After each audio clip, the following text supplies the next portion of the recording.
Summon the Spectre.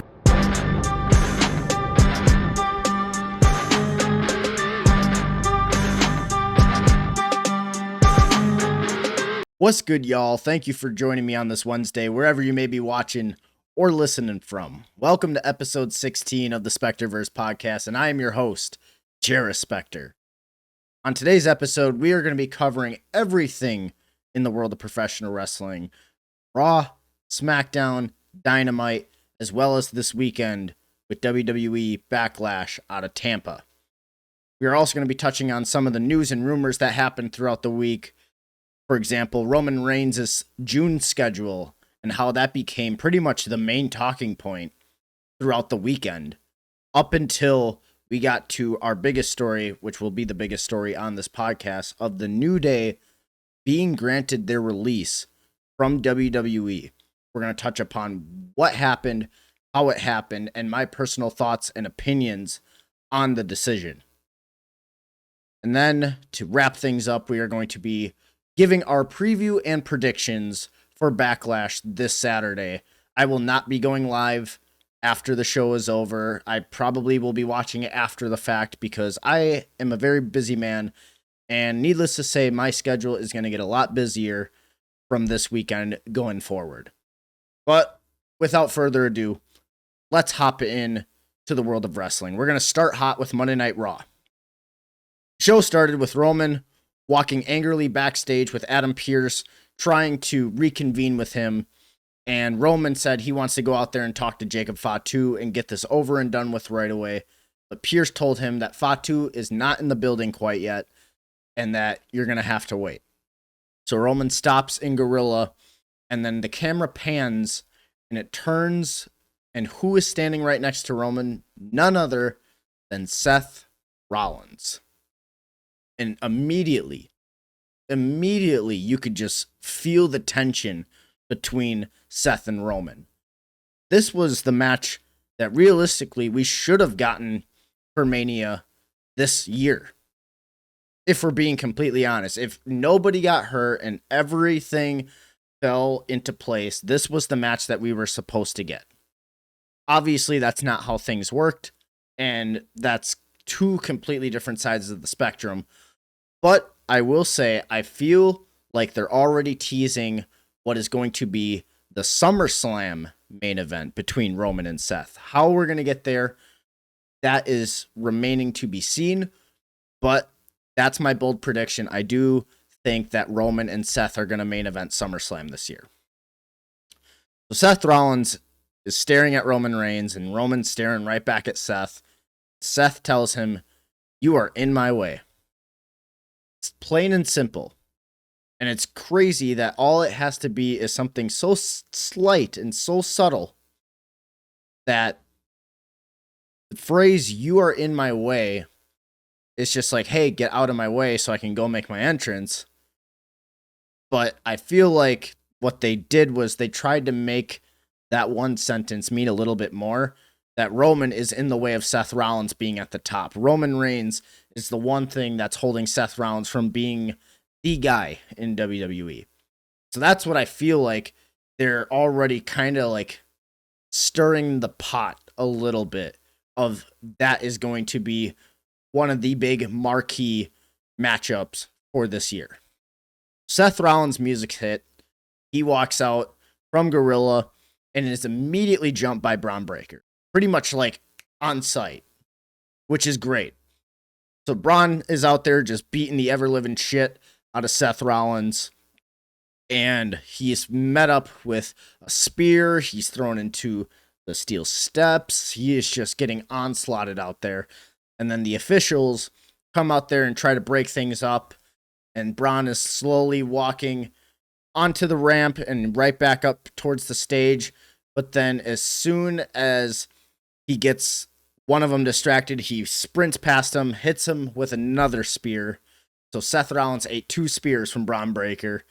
And it's essentially just building up more tension between Seth and Bron going into this weekend for Backlash. This is one of the matches I'm genuinely looking forward to because there's been a lot, and I wouldn't even say a whole lot, but there has been a lot of Bron Breakker slander going on as of late. And I feel like his match against Seth is going to shut a lot of people up.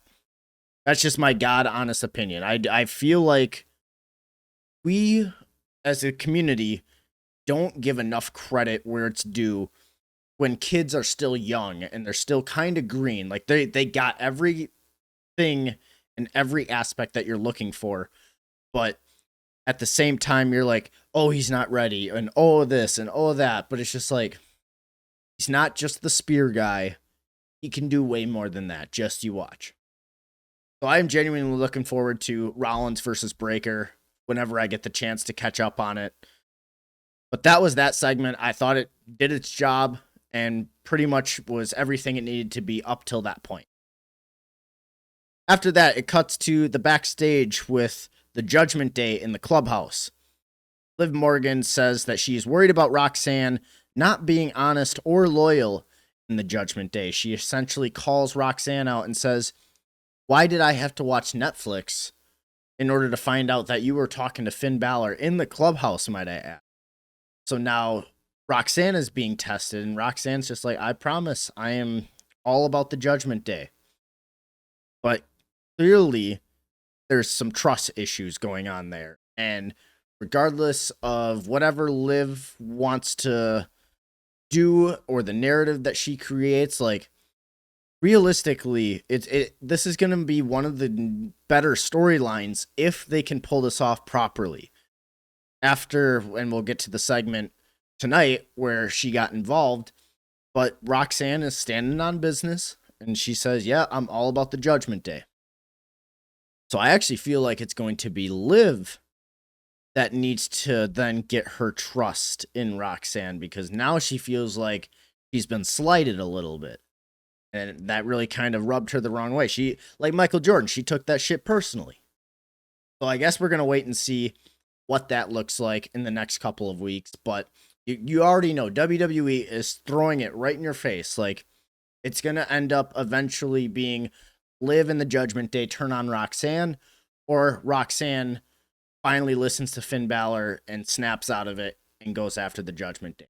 Curious to see what they're going to do. If I had to personally book it, I feel like Roxanne needs to be the one to break up with the Judgment Day. That's just me. Right into the next segment. JD McDonough versus Finn Balor. It was actually a pretty fine match. Very typical TV-styled match. It had a couple nice false finishes. There was a bunch of schmaz and distractions from the members of the Judgment Day. Dominic started, then Raquel, then Liv, and then Roxanne. So they were all out there ringside during this match. And Dominic ended up getting ejected, which led to JD McDonough going for the moonsault. Finn Balor got the knees up, goes for the pin, 1, 2, very close near fall. I genuinely thought that was going to be it, but it was not. And then Liv Morgan pops up on the apron, and as she's distracting the referee, she chucks Dominic's little hammer to Roxanne Perez. Be like, okay, let's see where your loyalty lies. And Roxanne, with the referee distracted by Liv, hits Finn Balor with the hammer, which leads to JD McDonough getting the win against Finn Balor. So as of right now, Roxanne's standing on business, but I genuinely don't know how far that actually is going to go as far as long-term storytelling. Next match we got Ethan Page and Rusev versus Penta and Javon Evans. This was a nice typical tag match, but there was the finish of this match really just kind of took me out of it and really kind of just rubbed me the wrong way. So essentially what's going on is Penta goes for a dive on the outside, and while that's going on, Ethan Page rolls in. He's the legal man, might I add. He rolls into the ring after Javon Evans then splashed on the Rusev prior, right? So Ethan Page gets in the ring. At this point, I'm thinking, okay, he's in the ring. He's the legal man. Penta's the legal man. The ref should be counting. But as Ethan Page goes to step to the outside to like go back out there, the ref immediately stops him, pulls him back, and he's just like, no. And now his back is turned. And then that's where Rusev slams Penta onto the table, rolls him back in, and then that's where Ethan Page hits him with this fisherman-styled suplex / brainbuster. I guess that's his new finish, except he didn't do the bridging pin. He just did a regular one. 1, 2, 3. Ethan Page and Rusev pin Penta.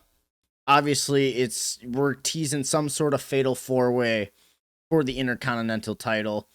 I don't know if it's going to be at Clash in Italy, June, but obviously this is kind of the route that they're going. They want these different, unique storylines with each of the 4 competitors, which I don't hate, and I feel like that's a good spot for all 4 of them. But at the same time, like, there's got to be a little bit more to this, and I'm giving them a little bit of grace here. I want to see if they're actually going to like make something out of this, or if they're just going to keep doing these weird fucking tag matches. But that remains to be seen. Sol Ruca and Adam Pearce are in the ring, and she is about to sign her Raw contract, but is immediately interrupted by Becky Lynch. Becky comes out, and she pretty much gloats about herself, but Sol Ruca then shuts her up, and as she is shit-talking Becky then gets mad and goes to punch Sol, but Sol gets out of the way, and Becky ends up punching Adam Pearce in the face. So now Becky's just like, I didn't mean to fucking do that.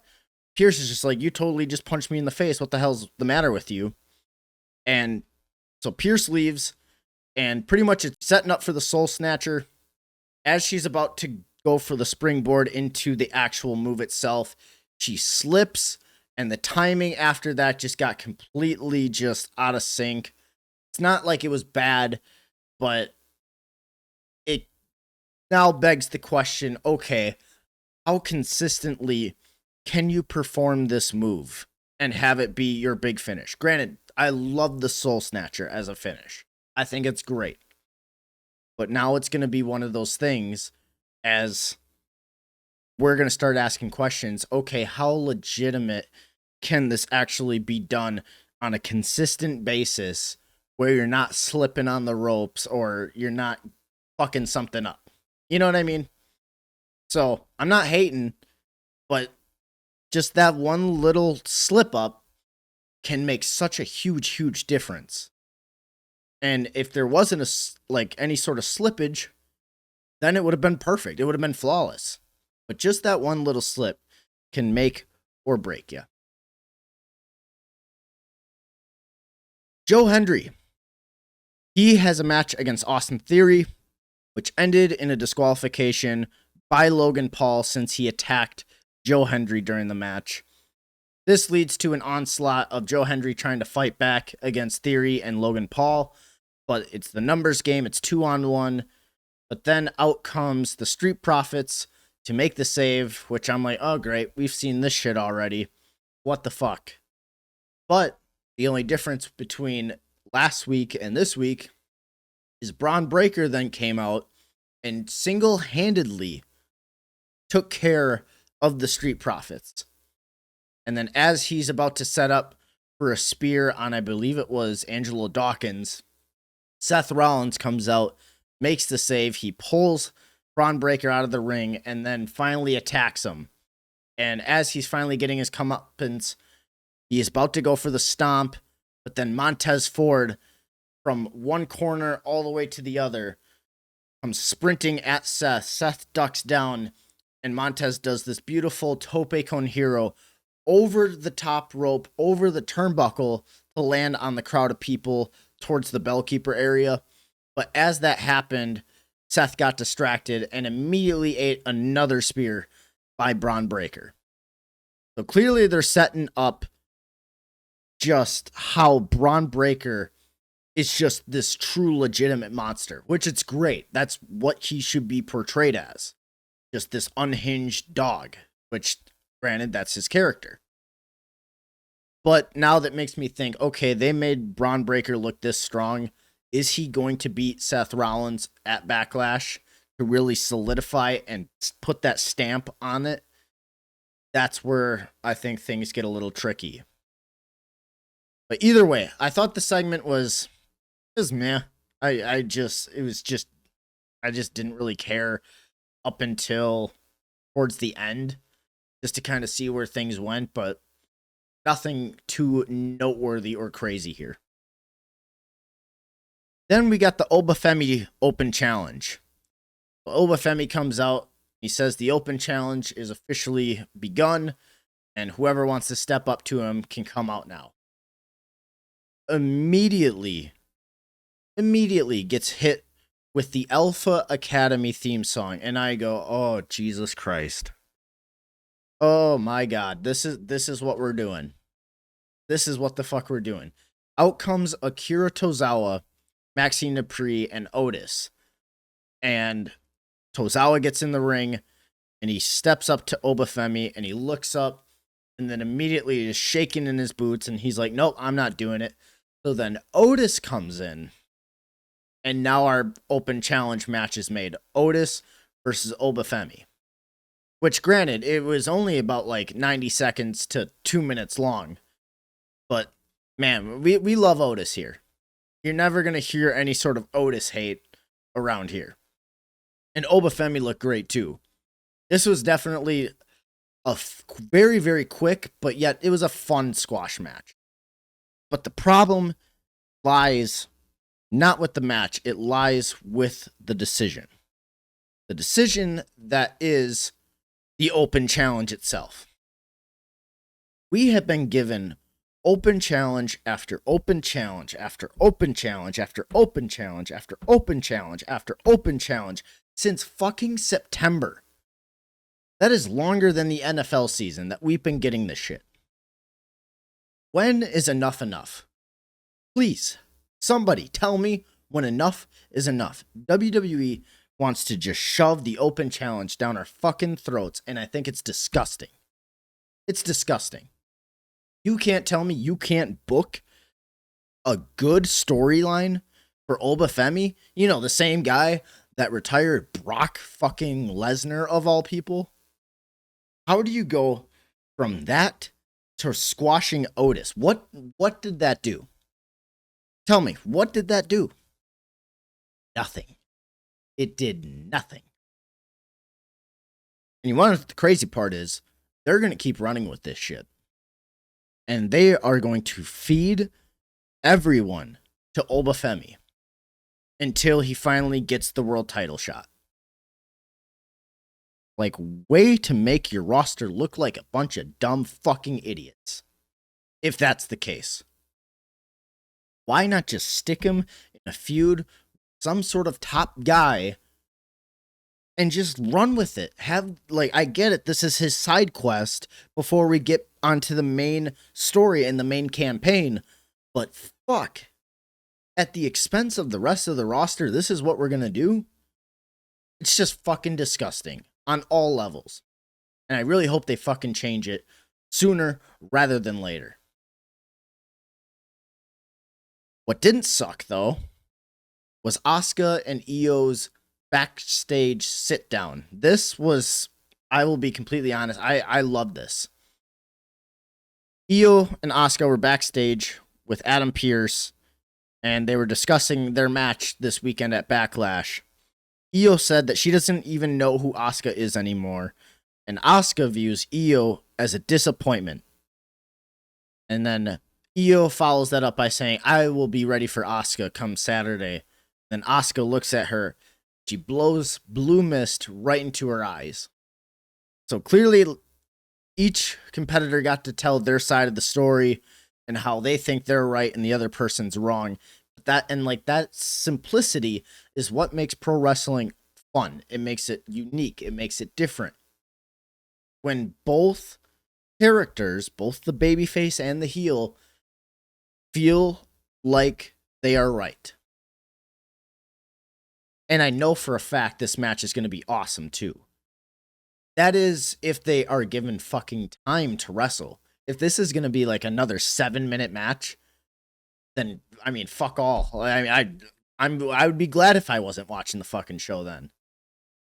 But this is another one on my radar for what to keep an eye out for this Saturday at Backlash.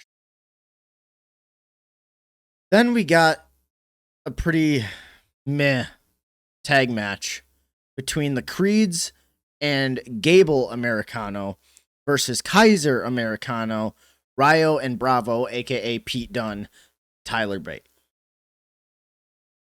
What they're doing by introducing all these different wrestlers and putting them under this Americano gimmick is getting out of hand. It's getting out of hand. Granted, I know they're trying to build towards the mask versus mask match at the end of this month. But dressing up the Creeds to fucking be some sort of, important part of the story just doesn't fucking make sense to me. Like, at this point, everybody knows who's under the mask. We don't need the big, glitz and glamour of it all. Like, we all know who the fuck's underneath there. We just want to see a banger match between Kaiser and Gable. And we know for a fucking fact, AAA, they are going to put on one of the best matches of the year. I guarantee. If not, I will be completely and utterly disappointed. But I genuinely gave zero fucks about this match. I'll be completely honest. I was kind of just scrolling on my phone. Scrolling on my phone. I don't give a fuck about anybody in this match. When was the last time we saw the Creeds on TV? When was the last time we saw Rayo and Bravo not look like a bunch of fucking dumb idiots? When was the last time we genuinely cared about El Grande Americano? Not just Gable or Kaiser. Just that whole thing. Granted, their pull-apart brawl and everything they've done with, the imposter has been solid. But everything outside of that circle, outside of just Kaiser and Gable, has anybody cared about anything that's happened? The answer is no. So I'm hoping and I pray that all of this fucking ends at the end of this month. And then, top things off for Monday Night Raw. Roman Reigns comes out. Adam Pearce is in the ring, and he brings out Jacob Fatu. Roman tells Jacob he owes him respect because while he was grinding the indies, Roman was keeping the door open for guys like Solo Sikoa and to bring him in so that Solo could bring him in. And so he is essentially the one who should be given all the thanks and the gratitude towards instead of this disrespect that he's been given. Fatu then says he is going to squeeze him out and he is going to squeeze every dollar and cent for his family because he's desperate. Roman then says he's grinding for everyone else's household. Why do you need to do it for yourself and just your family? I'm doing it for everybody's family. And then in family, he says him and Jacob are equals, but in the ring, Jacob is simply beneath him. And that's where Jacob snaps and he locks in the Tongan Death Grip onto Roman. Roman tries to fight out, and he does for a little bit. He starts going for the 10 punches, but Jacob keeps locking in the Tongan Death Grip. And then Roman eventually passes out. As he's about to snap back out of it and starts to wail a little bit more, Fatu and him then stand up. Fatu slams him onto the table. The table did not break, by the way, which kind of looked like it hurt. I'll be completely honest. I thought that looked like that sucked ass. Then Fatu flips the table, and it doesn't even flip over Roman. It flips right on top of Roman. So I was like, God damn, poor guy. But that is how the show went off the air. It ends with Jacob Fatu signing the contract and then holding the World Heavyweight Championship again just to set it back down for Roman. Overall, this was a solid episode of Monday Night Raw. It wasn't groundbreaking. It wasn't, this was really, really good. You had a couple good moments here and there, and the rest of it was just boring. It was boring, and I will be completely honest, there is one word to describe WWE television for 2026. Heard it? Sure, you've heard it throughout plenty of different podcasters and YouTubers that you guys watch, this show is soulless. Soulless. There's only just a select few things that really stand out on a Monday through Friday basis. Everything else just feels so bland, so monotonous, and so just going through the motions. Nothing fucking stands out anymore. Nothing seems exciting. When was the last time you were excited for a Monday Night Raw? When was the last time you were excited for a SmackDown? When was the last time you were excited for a pay-per-view? PLE. Something to think about. Throw it in the comments. Fuck it. Throw it in the comments. When was the last time you were genuinely excited for a PLE? That's your guys' homework for today. SmackDown. SmackDown on Friday started with Cody Rhodes, and he came out and announced that he was medically cleared and ready to defend his title. He is then interrupted immediately by SmackDown newcomer Ricky Saints, aka Ricky Starks from AEW. And we know him and Cody have a true friendship outside of the ring. So this is kind of a cool moment for that. But Ricky Saints makes his SmackDown debut. He immediately turns heel on the crowd and then calls out Cody's reign. Says that he is going to be the one to immediately step up and become the new WWE champ. First match we got on SmackDown was JC Jane versus Charlotte Flair.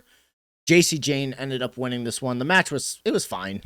It was just a typical TV match. There was nothing crazy or noteworthy about it.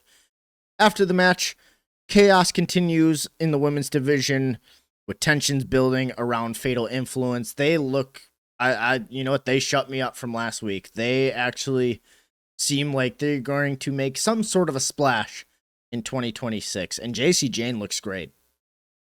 You know, talk about the transformation of JC Jane from when she first started with Gigi Dolan and Mandy Rose in Toxic Attraction to now what she's doing in Fatal Influence. I think she's been killing it. And all three of Fatal Influence, they all look fantastic. They're all exactly where they need to be. They're actually making some sort of an impact on the women's division, which is great to see. The next match we got was Damian Priest and R-Truth, who defended the tag titles against Fraxium. Priest and R-Truth ended up retaining, and after the match, the MFTs attacked everybody. Then we had a squash match. We had Royce Keys, who defeated Angel Garza. Nothing too noteworthy there. Pretty much just make Royce Keys look great, which I think he is. I think he's fantastic. But now I'm glad to see that he's finally going to get used a little bit more on SmackDown, which is about damn time, considering he's been signed since the Rumble. The next tag match we got was Paige and Brie Bella versus Nia Jax and Lash Legend. Paige and Brie ended up retaining the women's tag titles in this match. There was nothing too crazy that happened in this match. It was, you know, very just middle of the road. Didn't really care. Then we had Sami Zayn, who attacked the Gingerbread Man character, who was tied to Trick Williams. And the segment pretty much escalated into chaos, leading to a Backlash title match between Zayn and Trick Williams. It was a very bizarre segment. There was a fucking Gingerbread Man statue in the middle of the ring, and Sami Zayn's out there pretty much just destroyed this mascot looking thing. It genuinely just doesn't make fucking sense. And now we're gonna run the match back at Backlash just because, oh, this is a good story. No, yeah, I don't feel like that's why they're doing it. I feel like why they're doing it is because they really want to make Trick Williams. If I had to be completely honest, that's my route. I feel like they want to really double down on the Trick Williams train right now, which is great. I think he's solid. I think he's fantastic, but I feel like that's what they're going to do because there's no way that Sami Zayn is going to beat Trick Williams. We'll get to the Backlash predictions here in just a little bit. Cody Rhodes beats Ricky Saints. It was a very solid match, very fun match, but that's not what the talking point was for this. It was what happened after the match. After the match, after Cody beat Ricky, he is immediately attacked by none other than Gunther. That's right, Gunther came to SmackDown and applied the sleeper to Cody Rhodes, choking him out and signaling himself as a major threat for the WWE title. Now, this was pretty much the biggest talking point I personally thought from SmackDown, which says a lot without saying a whole hell of a lot. But Gunther attacking Cody Rhodes, what are my thoughts on that? Well, I think it's great from the aspect of, okay, we need to give Cody Rhodes a legitimate contender. Cody versus Gunther is going to be solid. There's no ifs, ands, or buts about it. But what exactly does that mean for Gunther? Are we going to have Gunther lose to Cody Rhodes? If that's the case, then why the fuck did we build him up as the career killer in the first place? The only way this legitimately makes any sort of sense is to have Gunther beat Cody Rhodes to become the new WWE champion. And then on top of that, what does that lead for everybody else? If we take back just like 2 weeks ago, which was, I believe it was the Monday after WrestleMania, Gunther had a thing with LA Knight, and they were talking about going after the World Heavyweight Champion, Roman Reigns. So whatever happened to that? We're just going to completely scratch that story, and now Gunther is going to be the main target for Cody Rhodes. Okay, but what about Cody's story with Randy Orton? That was very much left open-ended. Are we just going to put that shit on the back burner too? We're going to scratch that whole fucking story? Wipe our hands clean of the Pat McAfee Celebrity Mania garbage? That doesn't make sense. If you have some sort of open-ended book, at least tie in those loose ends. Make the shit make sense. I'm not saying I hate the decision. I'm very much for it. This gives Gunther something legitimate to do. But what I don't like is when things feel open-ended. Stories left unfinished. Or at least left without any sort of bookmark in them. The last thing I remember seeing at WrestleMania was Cody getting punted by Randy Orton. We have not seen Randy Orton since then. So what the fuck does that mean? And then on top of that, why are we changing Gunther's direction so suddenly and so quickly? Instead of letting him sit on the back burner for a little bit, ride the wave of momentum that he's on, so the next time we see him, everybody goes, oh fuck, which that's what happened on SmackDown on Friday. People were genuinely shocked to see Gunther on SmackDown attacking Cody Rhodes and now calling for the WWE Championship. I feel like this is a good move for Gunther, only if he beats Cody. If he doesn't beat Cody, then what the fuck are we doing? But either way, I personally am all for it, but they need to do this right. And you can do this right. Have Cody lose to Gunther because of Randy Orton. Randy and Cody can go off and do their own thing. They can do whatever storyline they need to do. I don't think it needs to involve the WWE Championship. We can get back to that if need be. But otherwise, put the title on Gunther. And then have those two go do whatever they need to do. Have Gunther be the top guy on SmackDown. That's just what I would do. And if not, then there's got to be some sort of fuckery that goes on to maybe we get Gunther versus Drew McIntyre. What if Drew comes back? Because we haven't seen Drew since WrestleMania either. There's a lot of question marks going on SmackDown where I know they're always like, oh, we should be patient. Let things play out. Okay, but when you're letting things play out and shit's not making sense from a viewing standpoint, then there's a problem. I'm hoping they get that shit fixed. I hope they get that shit fixed soon. And then in the main event, we got the Usos versus Solo Sikoa and Tama Tonga, which ended in a DQ finish when Jacob Fatu broke in and dominated everybody. He laid everybody out and then established himself as a monster. And he's just eyes completely locked in on Roman Reigns. The segment emphasized growing tension within the bloodline-styled factions.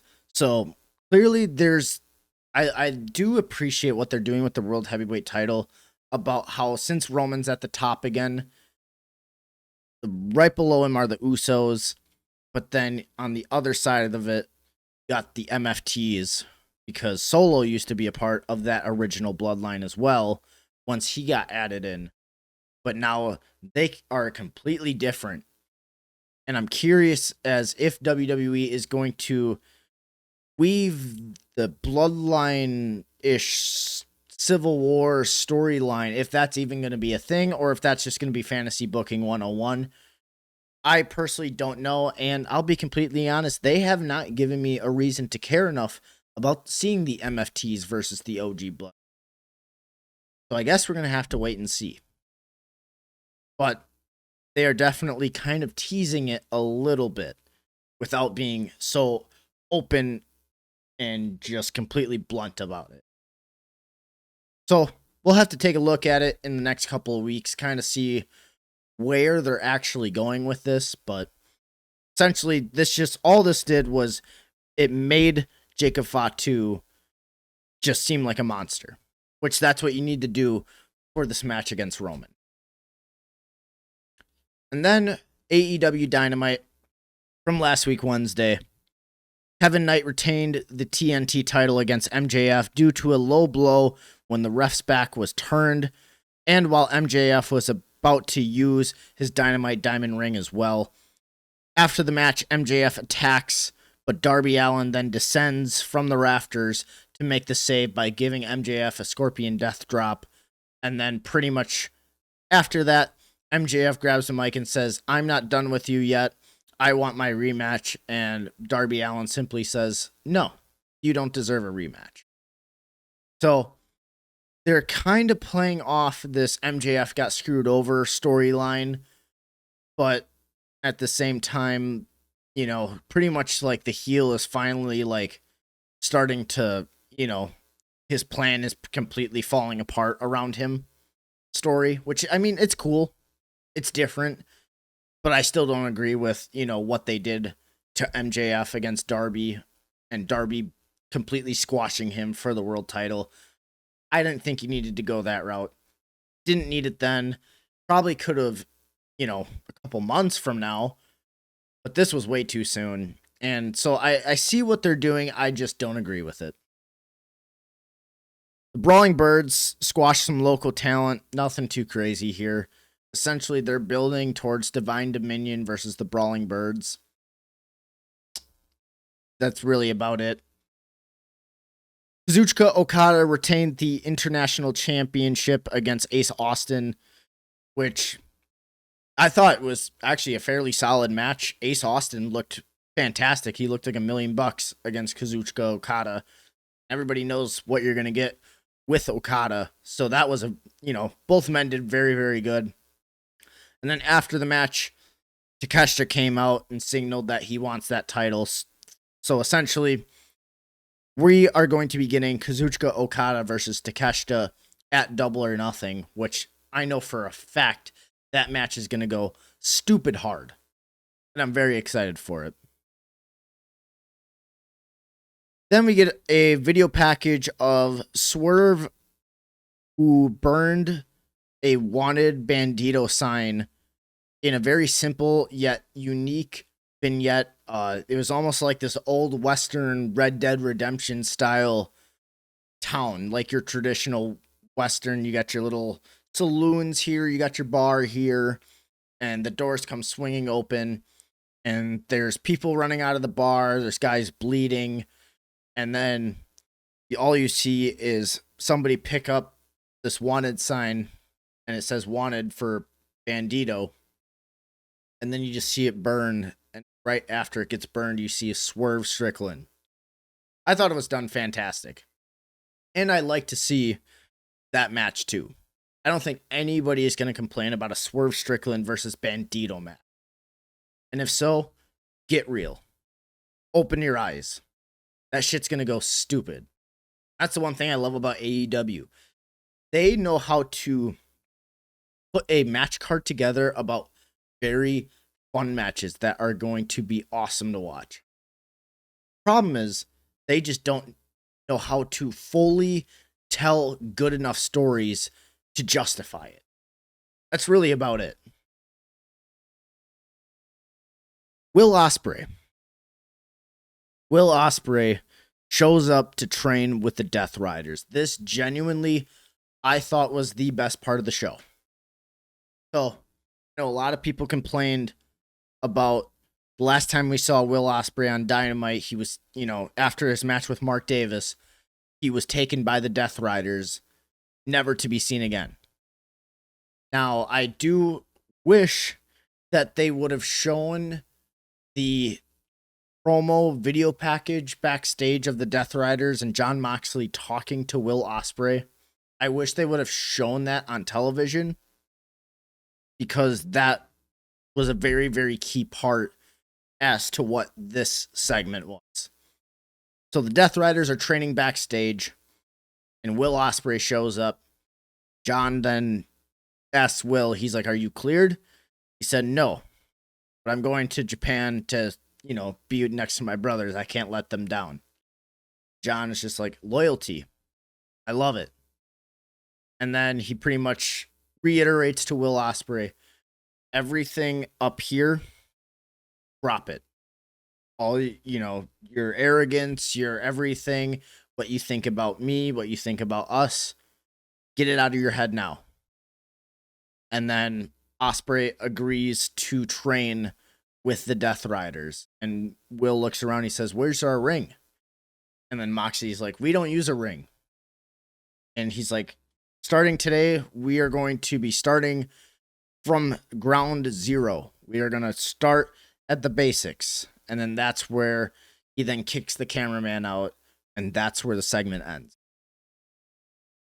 If they go with Will Ospreay joining the Death Rider, I mean, my God.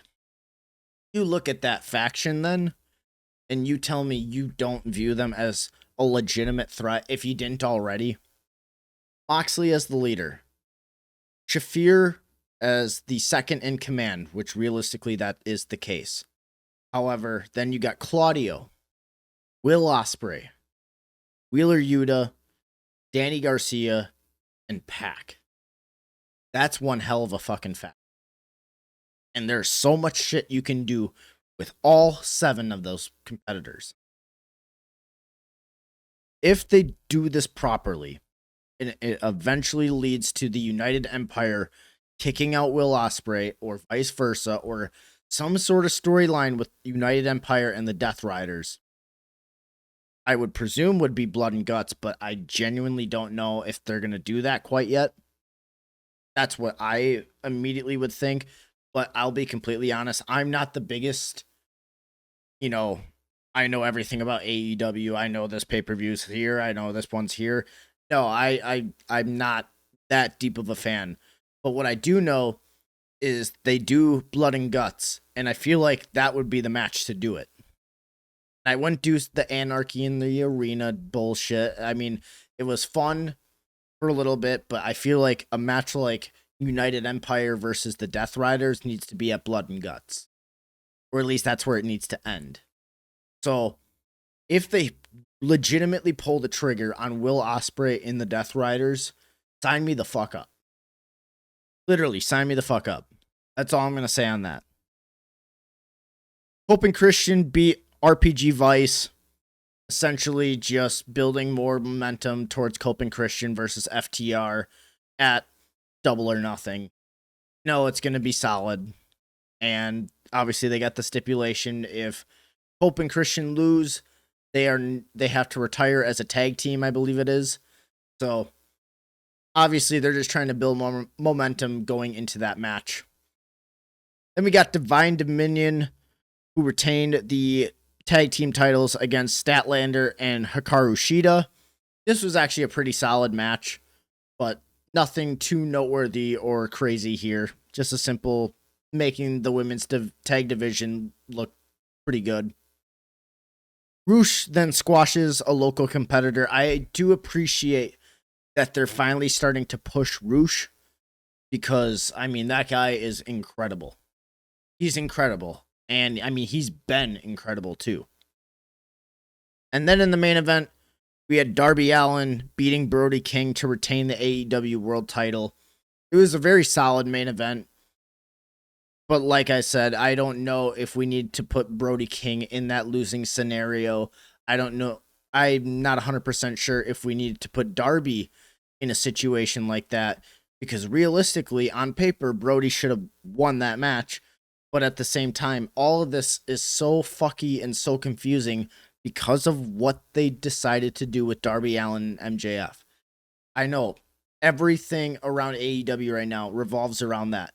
And I'm hoping they can make some sort of sense out of what's going on. But this is what you're getting on television. It's just, I'm not going to say it's boring, but it's just like, did we really have to do this? That's usually the big question mark with AEW Dynamite. Did we have to do this?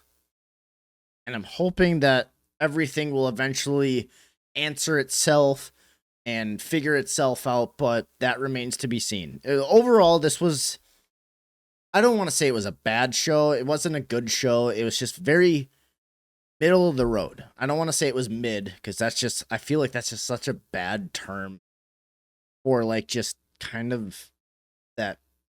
It was a hit or miss show. Like there was very fun spots, yet there was very miss spots. That's what this show was. At least SmackDown, they kind of had a little bit of bright moments. I'm glad to see like they're at least trying now to kind of turn things around. But there was nothing too crazy. On to the news. We're going to start with Roman Reigns and his schedule. Over the past week, there were a lot of news and a lot of dirt sheets that came out and said Roman Reigns was taken off of all June advertised shows. And, oh, what does this mean for his contract? What's going on?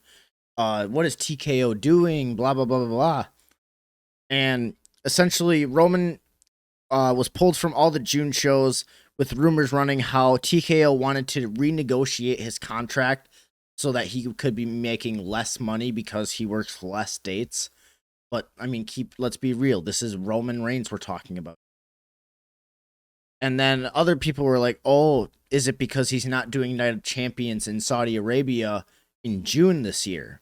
And that's why people are like, well, I guess now we're going to have to wait to see on Saturday at Backlash if he drops the title to Fatu. If he drops the title, then okay, all that's starting to make sense.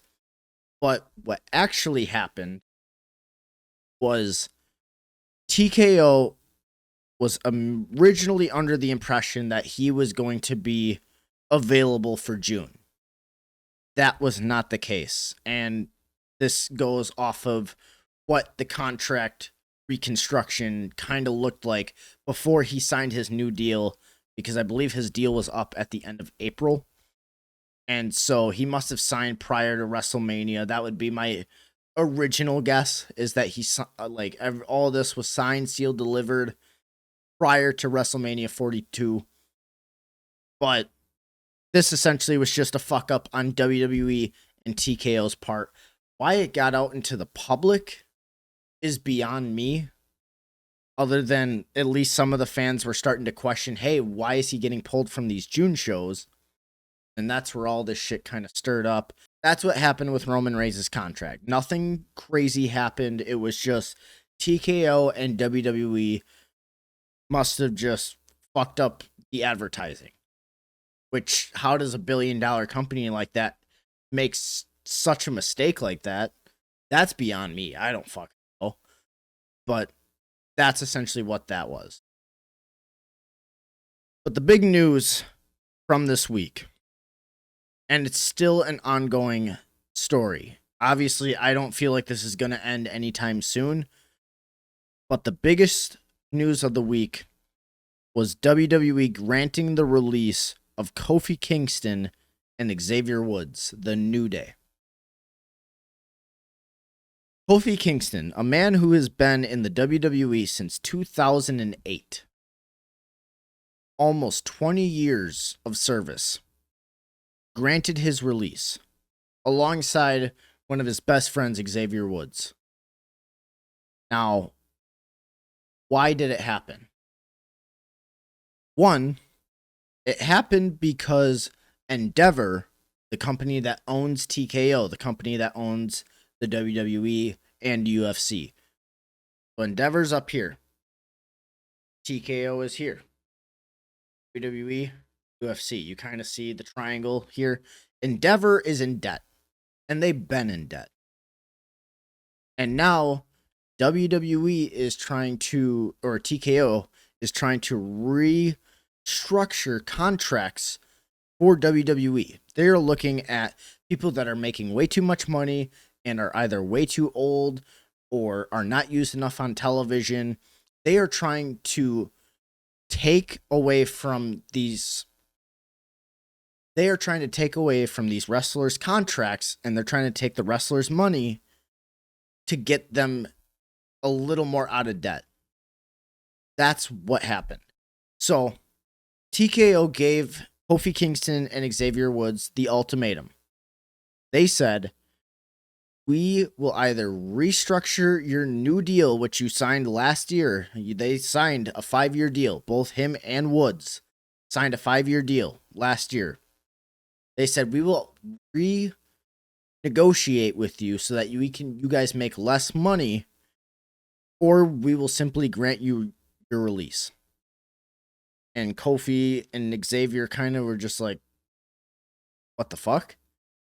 And then WWE then gave talent and them the ultimatum. We'll give you 2 days to think about it. And you can either renegotiate with us. We'll find that nice happy medium of that, that dollar amount, or we will simply grant you your release. Kofi Kingston and Xavier Woods said, you know what? I think this is it. And they shook hands, and then they privately said how much they appreciated each other. It was just a mutual parting. But Kofi Kingston and Xavier Woods are no longer with the WWE. It is very sad, and I am very sad to see Kofi Kingston and Xavier Woods go. From a team in the New Day, who, I'll be completely honest, when they first started, I thought, oh, they're not going to make it that. See what all three of those men have done, Woods, Kingston, and Big E in the New Day, taking what they were given and turning it into what it became, and the great moments and the different evolutions of the New Day. That is what pro wrestling at its peak can be. You take something that doesn't seem great and you make it into something. Not only just something that people will remember forever. The New Day is going to go down as one of the greatest teams and one of the greatest factions of all time. No ifs, ands, or buts about it. They're easily top 5. Easily top 5. And that's just, we're talking about the New Day by themselves. Multi WWE Tag Team Champions. And then if you break it down, you got Xavier Woods, former King of the Ring, former Tag Team Champion. Then you got Kofi Kingston, former United States Champion, former Intercontinental Champion, multi-Tag Team Champion, former WWE Champion. And WWE let them walk because they wanted them to take a pay cut. It's sick. It's disgusting. How do you let loyal talent walk because you don't want to pay them? How fucking foolish. Foolish. And not only that, but let's talk about the tag team division in WWE. It is pretty much non-existent now. Very much non-existent. You have Damian Priest and R-Truth as your SmackDown Tag Team Champions. You have The Vision, Logan Paul and Austin Theory as your Raw Tag Team Champions. You got Fraxium. You have the Garzas. You have the MFTs, or at least what's left of them now. You still have the Street Profits. And you got the Usos. Got rid of the Wyatts. You got rid of the Motor City Machine Guns. DIY is no longer there. Outside of that, they have pretty much lost every single tag team. The tag team division is dead. It's dead.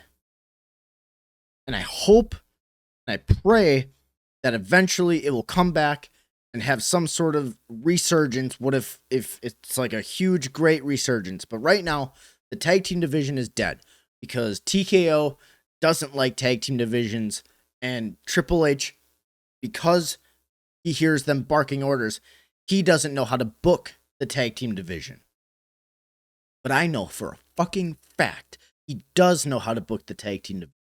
If you go back and you watch original Black and Gold NXT, tell me he doesn't know how to book the fucking tag team division. War Raiders, Undisputed Era, Ricochet and Aleister Black for that little bit, The Revival, DIY. I could keep going. Oney Lorcan and Danny Burch. Street Profits, the originals. He knows how to book the tag team division. He just chooses not to. Because I guarantee TKO doesn't like tag teams. That is why Kofi Kingston and Xavier Woods were granted their release. Shitty, it's scummy, and it's disgusting. The other members that were granted their release were two members of the MFTs, JC Mateo and Tonga Loa. I'll be flat out completely honest. I don't think anybody is going to disagree with Tonga Loa being released. He is not good. He's very much just mid. There's nothing special about Tonga Loa. JC Mateo, on the other hand, aka Jeff Cobb. Jeff Cobb is extremely talented. He's extremely strong, but something about him was missing. And I think he was pretty much dead on arrival as soon as he entered WWE and they gave him the name JC Mateo. As soon as they announced that that was his name, he was cooked. He was cooked. No better way to explain it. Where does that leave him to go? I guarantee he could go to AEW. He could go to TNA. They would be completely fine. I think Tonga Loa is going to go off to New Japan again and keep on going over there. Hell, even Jeff Cobb could probably go do that. Or he's probably just going to keep going back to the Indies and make more money than he's ever made. What does that mean for Kofi Kingston and Xavier Woods? Where do I see them going? I see them going to AEW. Or I see him going to TNA. You really can't go wrong with either or. The tag team division in AEW is stacked. Stacked. Bucks, FTR, Hope and Christian, Rascals, Outrunners, Death Riders. And that's just to name a few. We could just keep going and going if we really want to. The conglomeration. There are a list of tag teams for them in AEW. And TNA isn't bad either. So either way, you can't go wrong with where they're going to go. Both men are going to do just fine. Whether they stay a team or whether they go their separate ways, they're going to be fine. What does it mean for up, up, down, down? As far as Xavier Woods goes, that I genuinely do not know. You're going to have to get some attorney talk in there because that is simply above my pay grade. I don't know much about that. But that really is what my true thoughts and opinions are on the releases that were happening over the weekend. Last but certainly not least, we are going to do our Backlash preview and predictions. Let's just cut right to the chase. Io Sky versus Asuka. I think this match is going to be fantastic.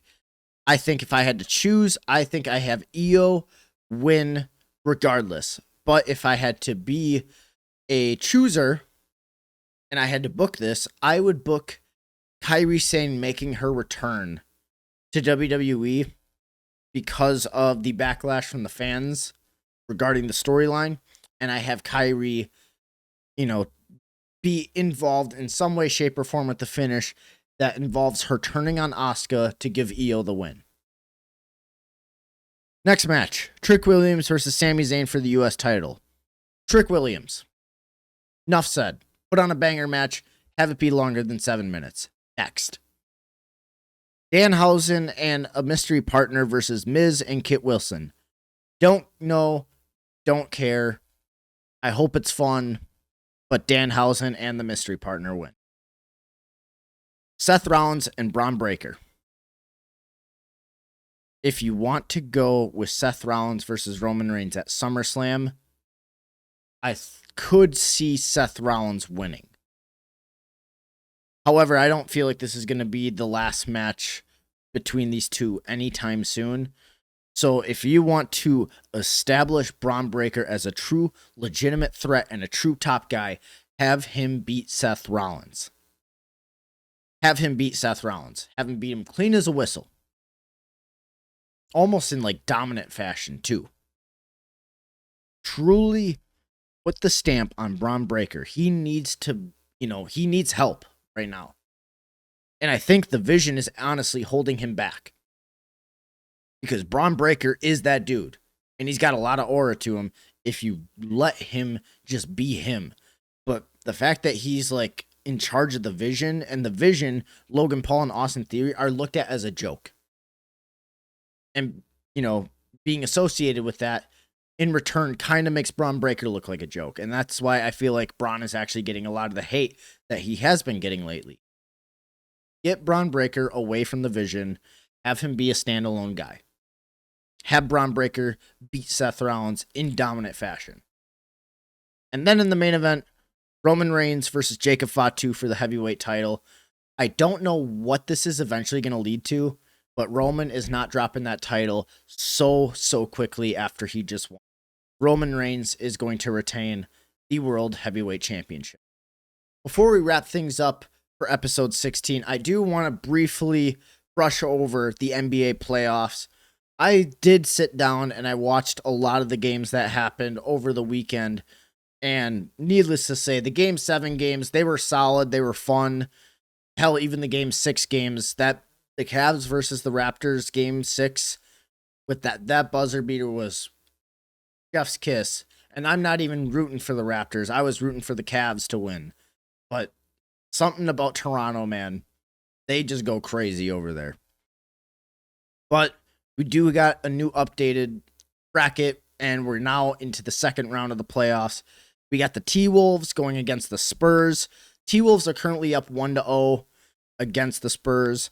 Lakers and Thunder, they start tonight. I'm recording this on Tuesday. Their game 1 starts tonight.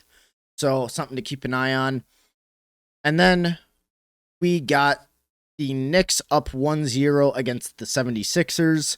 And the Cavs and the Pistons are playing as I record this right now.